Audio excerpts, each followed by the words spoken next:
বীরভূম শ্রী অনুব্রত মণ্ডল। এটা হচ্ছে আমাদের জেলা সভাপতিদের তালিকা। ভালোভাবে কাজ করব, 100% কাজ করব। আমি খুব হ্যাপি যে অনুব্রতকে নিয়েছে, শুভেন্দু অধিকারী নিয়ে বলছে না হচ্ছে ধোয়া তুলসী পাতা। ফিরাদ হাকিম, অরূপ রায়, অরূপ বিশ্বাস থেকে চন্দ্রিমা ভট্টাচার্য ভোটে ভরাডুবির পর থেকে একে একে সকলেই কালীঘাট তৃণমূলের সঙ্গ ছেড়েছেন।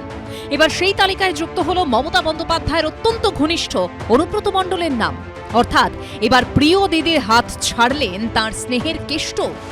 জাতীয় কর্মসমিতি রাজ্য কমিটির পর শনিবার তপসিয়ার বোট ক্লাবে জেলা কমিটি গঠন নিয়ে বৈঠকে বসেছিল ঋতব্রত তৃণমূল শিবির।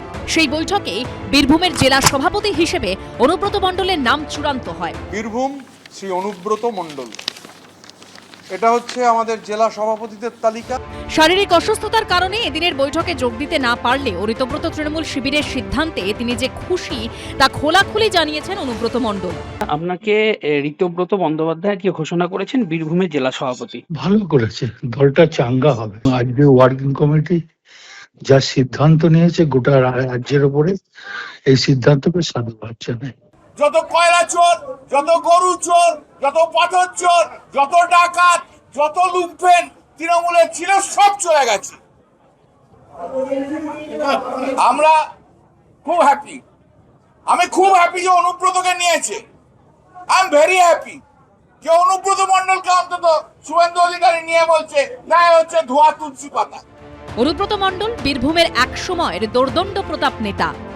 একসময় বীরভূমে অনুব্রত মণ্ডল মানেই ছিল শেষ কথা। অন্যদিকে তাকে অত্যন্ত স্নেহ করতেন মমতা বন্দ্যোপাধ্যায়ও। অনুব্রত মণ্ডলের বিরুদ্ধে একাধিকবার হুমকি হুঁশিয়ারির অভিযোগ উঠলেও এমনকি গরু পাচার মামলায় তাকে গ্রেপ্তারের পরও কেষ্টর পাশেই দাঁড়াতে দেখা গেছে তৃণমূল নেত্রীকে। মমতা বন্দ্যোপাধ্যায়ের সঙ্গে আপনার সম্পর্ক এ বহু চর্চিত বিষয়। নতুন করে মধুর সম্পর্ক ছিল। এই সম্পর্ক কি করে ভাটা পড়লো সেটা মমতা ব্যানার্জি বলতে পারবে, আমি বলতে পারবো না। আমার সঙ্গে দিদির সম্পর্ক এখনো ভালো। মমতা বন্দ্যোপাধ্যায়ের সঙ্গে সুযোগ হলে কথা বলবেন? উনি কথা বললে আমি কথা বলবো, কথা বলতে আপত্তি কি আছে? মানুষ সবাই দেখেছেন কে কাকে স্নেহ করতেন, কে কার অনুগামী ছিলেন, তারপরেও কে কোন দিকে যাচ্ছেন। যারা যাচ্ছেন তাদের নিশ্চয়ই নির্দিষ্ট কোনো কারণ আছে। 2011 সাল থেকে বীরভূমে ভোট মানেই চোখ বন্ধ করে অনুব্রত মণ্ডলের উপর ভরসা করতেন মমতা বন্দ্যোপাধ্যায়। কিন্তু ছবিটা বদলে যায় এবারের বিধানসভা ভোটের আগে। প্রকাশ্য মঞ্চে মমতা বন্দ্যোপাধ্যায় ও অনুব্রত মণ্ডলের এই ছবিটাই বলে দিচ্ছিল বীরভূম তৃণমূলে অল ইজ নট ওয়েল। ভোটে ভরাডুবির পর এদিন ঋতব্রত তৃণমূল শিবিরে যোগ দিয়ে ফের একবার আইপ্যাককে নিশানা করেছেন তিনি। আইপ্যাক দলটাকে শেষ করেছে, নয়তো আইপ্যাক ছিল না। একটা ইউপির ছেলে, তার কি নলেজ আছে মুরার এই সম্বন্ধে? একটা বিহারের ছেলে, রাজস্থানের ছেলে, তার লাভপুর নানুর সম্বন্ধে কি আইডিয়া আছে? তারা দল চালাবে, তারা টাকা তুলতে এসেছিল।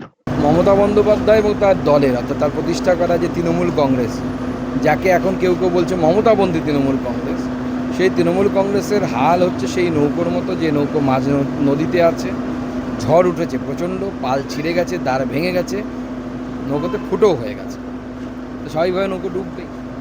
সেই নৌকো থেকে সবাই ঝাঁপ দিয়ে দিয়ে যেদিকে পারছে সেদিকে পালাচ্ছে। ব্যাঙ যেরকম লাফায়, ব্যাঙের মতো লাফ দিয়ে দিয়ে এদিক ওদিকে যাচ্ছে।